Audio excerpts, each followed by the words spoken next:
I hung up the phone as I stared into my wife's eyes with the biggest smile I had ever had. "Well, what did they say, John?" my wife inquired. I was still in shock. Joy, no, relief took over my body. They found a match, I stuttered. My wife Sarah leapt forward, clutching her arms around my neck. I gently reached up and rubbed her back. It was over. I had found a match. After 6 months of slowly dying, hoping and praying to find a matching kidney, I finally found one. I haven't felt this happy since our marriage. That phone call was one of the greatest moments of my life. Well, that's what I thought. Little did I know, the gates of hell had just opened, and my life would never be the same. I'm sure you're all expecting a story of how the kidney transplant failed, or maybe some horror story of how I was awake during the surgery. God, I wish that was the case. It would have been so much easier, so much quicker, so much less painful. Shit. Even a failed transplant would have been better. I probably would have lasted only a few more months. Death would have been relieving in comparison. What I got instead was nightmares. Actual, literal nightmares. They began shortly after I left the hospital and started simple enough. I would see flashes in my dreams. A woman screaming in the corner as she held her baby. A blood-soaked floor. A man laughing psychotically. The sound of knives sharpening, and briefly, the glimpse of a man strapped to a chair with black tape over his mouth, eyes bulging in horror as he witnessed a violent murder. There was little meaning to them, and there was no cohesion to the dreams. It was just glimpses. They were different, though, than any other dreams I had. They were short flashes like that of a slideshow, but they were incredibly vivid. I could describe in detail what the woman looked like and what she wore. I could hear her voice shrieking in terror. I could picture the blood on the floor and the man strapped to a chair, as if I had just seen them in person. I could even smell the sickening scent of iron in the air from the blood. I told Sarah about the dreams. She didn't make much of them. She said they were likely the result of the anesthesia, or my body healing from surgery, and shouldn't be a concern. Anesthesia? I questioned. It's been a week. I think all the anesthesia is gone. Well, it could still be your body healing, she retorted. Or it could be anxiety. We waited months for you to find a match. I'm sure you were worried about it failing. Also, you've always been terrified of doctors. This was true. I hated doctors. For years, doctors have been telling me I have hypertension when they take my blood pressure, only for me to explain I have white coat syndrome. Yeah, you're probably right, I said. I know I am. I always am. She smiled softly. No matter how distressed I was, that smile always calmed me. What else could it be? I nodded and reclined on the couch. It was Saturday. which meant it was movie night. Throughout our 23 years of marriage, we made it a point to have our date nights. As we got older and grouchier, most of those date nights turned into staying home and watching something. Still, I couldn't quite shake the unease I felt. I don't know how to describe it, but something felt wrong.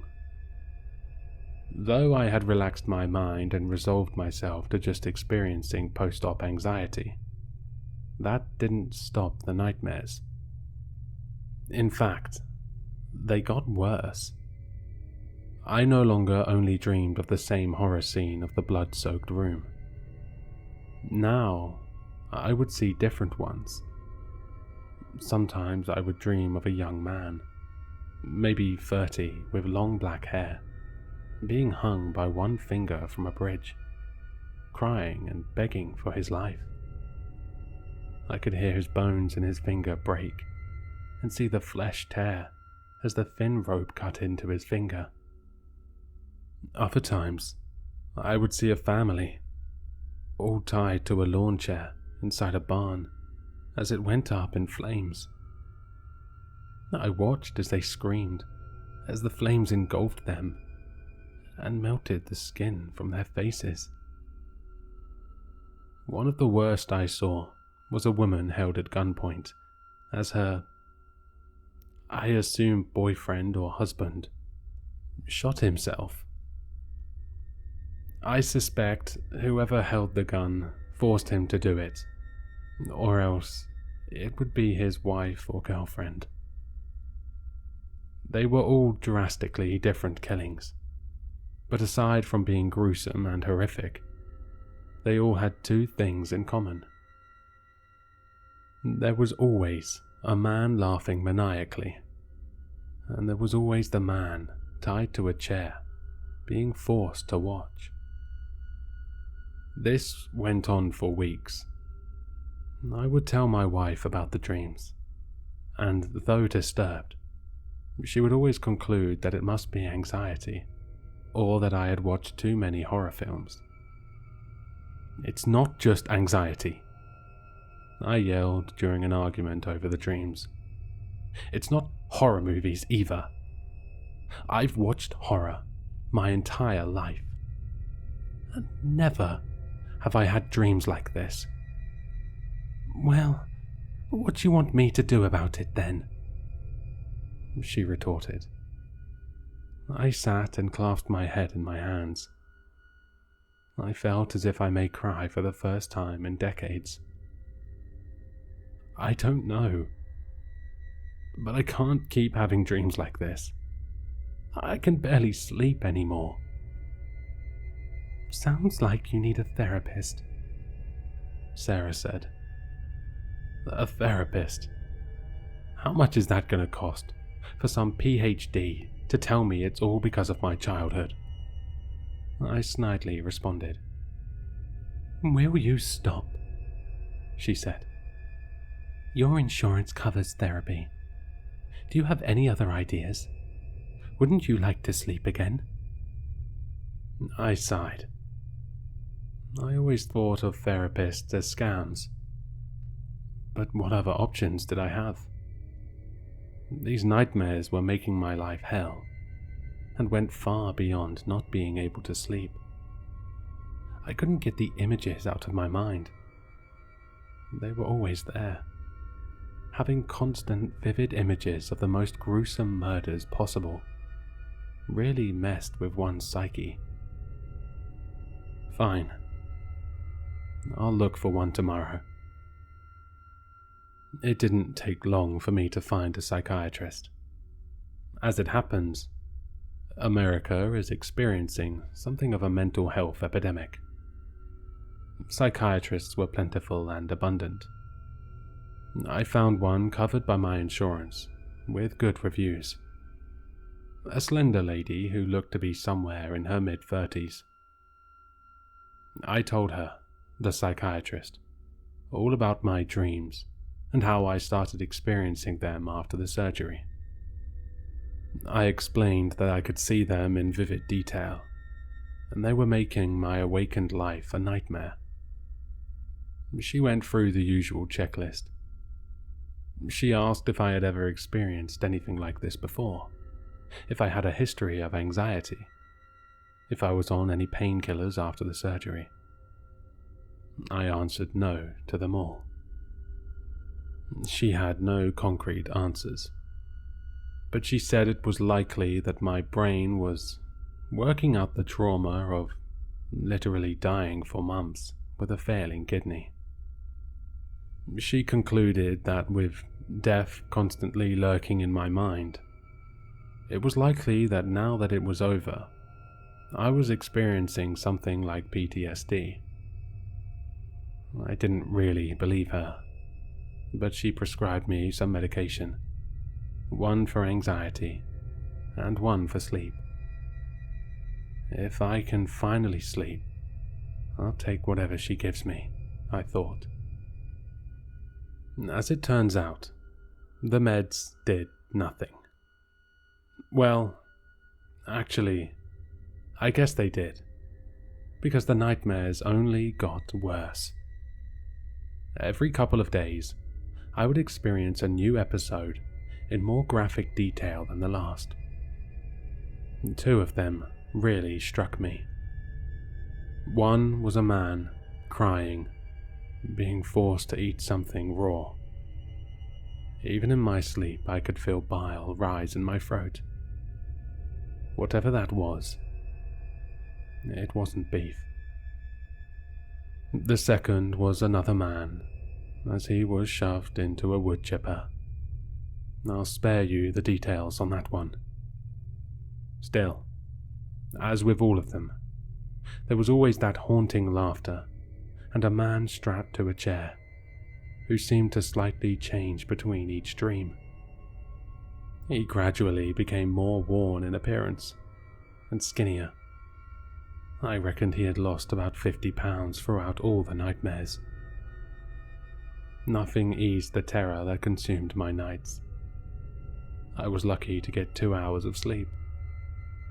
I spent most of the nights lying in bed awake, sweating profusely. These had turned into night terrors, and I could no longer stand them. I even tried sleeping during the day to see if that would help, but I would still have the nightmares. My wife was no help. She insisted I keep seeing the therapist and taking the meds. I put my foot down and refused. Whatever was going on, therapy wasn't the solution. Since this ordeal began, when I got my kidney transplant, I decided to start there. The only problem was I didn't know how to begin there. I had no clue what the cause of the dreams were, or how the kidney was connected. But it's all I had. After all, what the hell could a kidney have to do with nightmares? I racked my brain trying to figure out what happened around that time. Had I seen some news story about a serial killer before the surgery? While I was unconscious in the hospital, were murder victims being treated that my subconscious picked up on? I investigated both of these and found nothing. Finally, with no other possible avenue, I decided to contact my doctor who had done the surgery. I wanted to know who the kidney came from, which, evidently, standard surgical doctors don't know. At first he wanted to know why I wanted to know this, so I told him I wanted to send a gift to the family as a thank you for saving my life. Finally, after a longer than wanted conversation, he sent me some list with what looked like serial numbers through email. He told me which number sequence my kidney belonged to, and told me to contact the doctor in charge of organ donations, the one who extracted them from the corpses. It took a while, but I finally got in touch with the doctor I was looking for. I gave him the same story I had given the other doctor, and also gave him the numbers of the donor I was looking for. He checked his database and came back with the name Samuel Horn. This was the guy whose kidney I now carried, the man who saved my life. Though I had never heard the name before, something about it seemed familiar. It was as if I had heard the name 1,000 times. I googled the name, and it didn't take long for me to discover who he was. I live in Boston, which is where Samuel Horn was from as well. Evidently, he was an investigator who went missing 2 years ago with no trace. Upon investigating the police reports, his case went cold, and he was listed as a missing person. That is, until a few months ago, when he was found on the outskirts of Boston, lying dead in the snow. The cause of death? A single stab wound to the temple. It was a sad story, but none of that's what got me. What bothered me instead was that I instantly recognized him. He was the man from my dreams, the one strapped to a chair who was present during all the killings. My mind was racing. What do I do? I couldn't tell my wife about this. She would just think I was nuts. What would I even tell her? Honey, that kidney I got is haunted and belonged to an investigator who was murdered. I think I'm witnessing the murders he was forced to watch before he was killed. I paced around for hours. I must have smoked 2 packs of Marlboros during that time, trying to decide what to do. Why is this happening? Why am I having these dreams? What could they mean? I thought to myself. The only explanation I could muster was that Samuel must have wanted me to see them. For some reason, he wanted me to have these nightmares. My guess is he was investigating a serial killer and wanted me to finish it, to turn this person in, as he was unable to. How I, a 49-year-old electrician, would do this, I don't know. Maybe, eventually, I would see the laughing man in the nightmares. Then I would at least know what he looked like to tell the police. Until then, I would just have to endure them. It's not as if I had a choice in the matter anyway. Weeks passed with no relief. Every night I would dream of some horrible murder, each more vivid than the last. I was never able to see the laughing man though. He always stayed somewhere out of limited view. That is, until one night, exactly 9 months after my surgery, I saw him, and I was not prepared for it. It happened abruptly. I was having a nightmare of a man being lit on fire when, suddenly, the laughing man popped into my view, clear as day. I was only able to see the man for a few moments before I jumped awake with my heart pounding. As I felt the drumming in my chest, I thought I might have a heart attack. I started to hyperventilate when my wife awoke. "Honey, what's wrong?" she yelled. I didn't reply. I was in disbelief. The man I saw, he was me. I never went back to sleep. It took over an hour for me to convince my wife I didn't need to call 911. I stayed awake the entire night, thinking about what I had witnessed. How have I been killing people? I thought to myself. As soon as my wife awoke the next morning, I told her about the dream. She brushed it off as nothing and just a nightmare, but I insisted. I told her all about Samuel Horn and how he was the man I saw tied up in every one of the dreams. She was visibly shaken, but she still tried to make sense of it. She told me I should take a vacation and lay off work for a while, rest my mind. I refused. I already knew what I was going to do, and that was turn myself into the police. I don't know how I was doing these murders, but I saw myself there. Initially, the police thought I was crazy. That is, until I gave them details of dozens of murders that the public had no information on. They checked their records, and all the information I gave them was accurate. Still, there was no evidence of my involvement in the murders, so instead of prison, I was locked in a psychiatric hospital. I spent weeks in this hospital.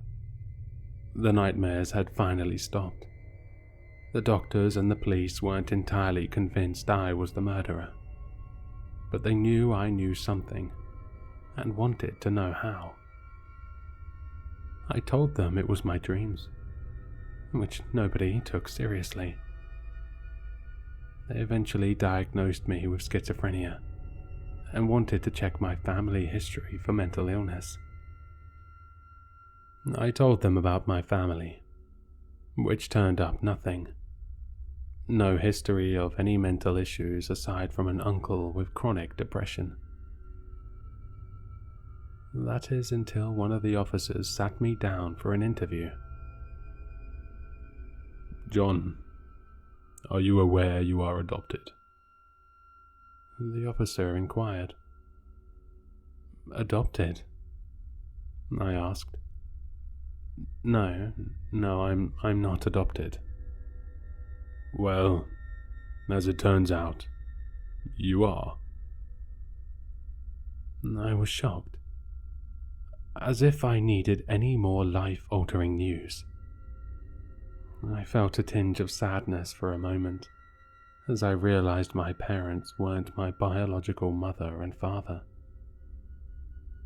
"Your parents adopted you when you were 4 months old.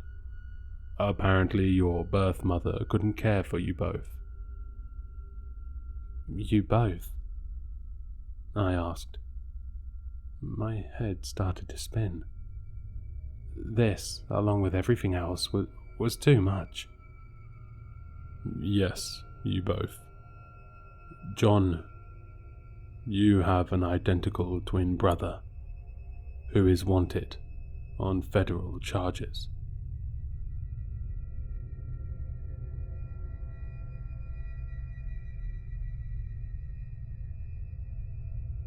Hello, Sinister listeners. If you've enjoyed this story, then you'll find all the author's information in the description below.